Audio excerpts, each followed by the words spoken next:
Tell me if you all are measuring progress. Then some inputs on managing health, stress, and anxiety. You may be taking actions, but are you measuring progress? Okay, now let's move on to managing your health, stress, and anxiety. Usually, your anxiety is caused by this, and I'm going to share some tools that will enable you to feel free of anxiety. Okay, what will happen to me, my future, my life? Will I make it or end up as a loser? Will I fail? These are usually the questions that cause anxiety, not the preparation. It's the outcome of the preparation. You're trying to estimate that, and that is causing the anxiety. Overwhelm. These are the emotions you'll feel. Okay. Right now, also, you may be feeling overwhelmed because I showed you a study plan. Okay. It will not be exciting, but it'll be overwhelming. There are too many things to do. What should I do now? You were initially excited when you didn't have the study plan. Now you got a study plan and now it feels overwhelming. Okay, so this is a problem. What should I do now? And you're stuck about this. Then decision fatigue is that there are way too many decisions to make. You make those decisions and you're tired. Like you have to plan out which books, barracks, everything to buy for two subjects. You were supposed to make a study plan for five major subjects, but now you've managed to make only for one because there were too many things to figure out for one subject. You've done that and now you're tired. You couldn't focus on studying. You were doing book selection, paper selection, saving files, organizing them, and that's taken your whole day and you're exhausted. Okay. This is called decision fatigue, having to decide on too many unknown variables. Okay. These are the emotions you will consistently keep feeling.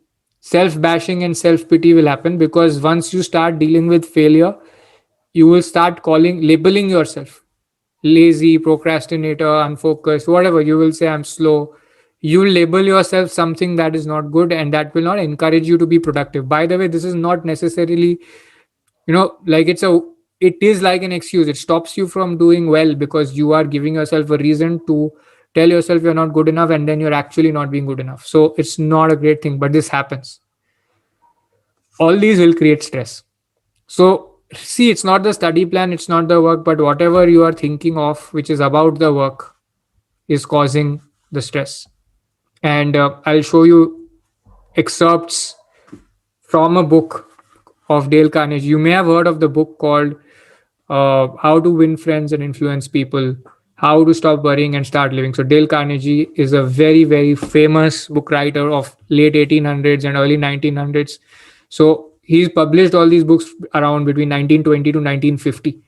Okay, very famous books on personal development, networking. There was one particular book I really liked. It's called How to Love Your Life and Your Job. Okay, which I've been reading off late. And I'm quoting some excerpts from there which you will find relevant. Worry, tenseness, emotional upsets are three of the biggest causes of fatigue. You are producing nervous tensions and nervous fatigue all the time when you're working. Okay. Boredom is the only real cause of diminution of work. Basically, it makes you hate your work, makes you not do work. So, and he has given examples of people who've done military trainings, given the job of climbing mountains. After 5, 6 mountains, they get tired, even though they are trained to do more. Why? Because they are bored. So, worry. So, one of these, either your worry, your tenseness, or emotional upsets, all of these are around emotion that's generated. Boredom is also there because you don't see the plan and you don't know. After reading a book, 2 pages, you're bored because you can't follow. So these things throw you off track, and it's human. It's not because you're bad. Then this is his personal experience he shares. When I feel particularly tired at the end of the day, I know beyond question that it has been an inefficient day, both as to quantity and quality. And he says that there are researchers which have done which say that 12 hours of work, if you take out the emotional anxiety and the worry, you will not feel tired, you will feel fulfilled. Okay, and you will feel energized because working, doing a brain job doesn't tire you out. Okay, provided you're not being dealing with those decision making fatigue and all those emotions. So this won't tire you out. You may be tired by the amount of work you do not do.